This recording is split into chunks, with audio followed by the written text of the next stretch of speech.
as futile. Joining me now from London is Yossi Mekelberg, a Program Director of International Relations at Regent's University. Yossi, we're just 4 days away from Donald Trump assuming the presidency. Given that he disapproved of this conference going ahead and the fact that both the Israelis and the Palestinians didn't even bother to show up, was there actually a point in holding such a summit? Good afternoon. In a way, it makes the summit even more important to tell the new administration in the United States, listen, there is a big constituency, 70 countries. I know that Russia and Britain send a lower-level delegation, but there is some consensus there that two-state solution is the way forward, and any changes on the ground that are going to make it more difficult are unacceptable.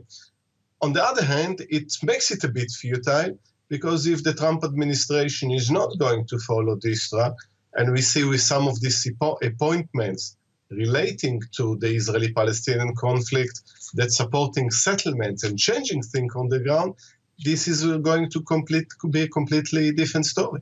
Well, Trump is saying that he's going to be the most pro-Israeli American president ever seen. What do you see that meaning for the region? Well, you know, he has to define this friendship. Is this friendship going to actually support more settlements and changing the nature of what's happening in the West Bank in a way that a viable Palestinian state not going to happen and won't be even possible to reverse it? I'm not so sure this is the kind of friendship that Israel needs at the moment. If his friendship going to help to reach a deal, as he said, that he's going to reach the deals of all deals, which is just and fair and secure for all sides, I think that then it will be regarded as a friend. But again, Trump is a lot about tweets and buzzwords, but as from Friday, it's about being a president and follow what he says with some deeds. Certainly the Israeli Prime Minister Netanyahu has made it very clear that he's happy that Trump is to be in charge, hasn't he? Yeah, but he would say that, wouldn't he?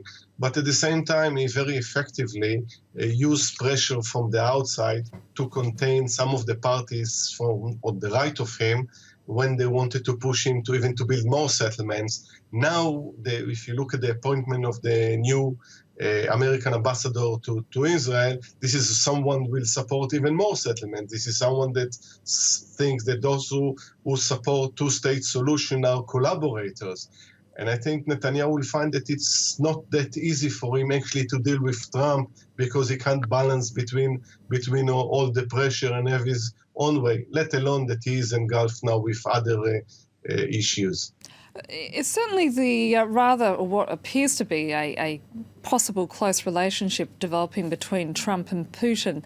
That is something that probably would not go down too well, I assume, in Jerusalem or Tel Aviv, because for many, the Americans being close to Russia in some ways could lead to information possibly being passed on to Iran, as has been claimed in one Israeli newspaper recently.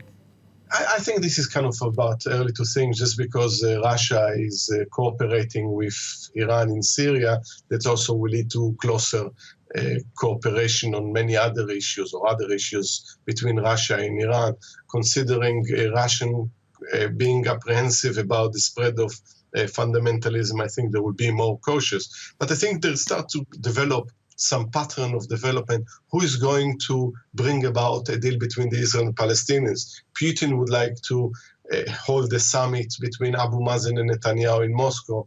Of course, the summit in Paris.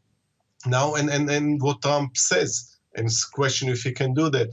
I think we are entering into uncharted territories with very different leadership in the United States, something we never experienced. And I think the relations between between all these leaders going to dictate also relations in the Middle East, in the wider Middle East, and more specifically with Israel. Yossi Mekelberg, we're going to have to leave it there. Thank you.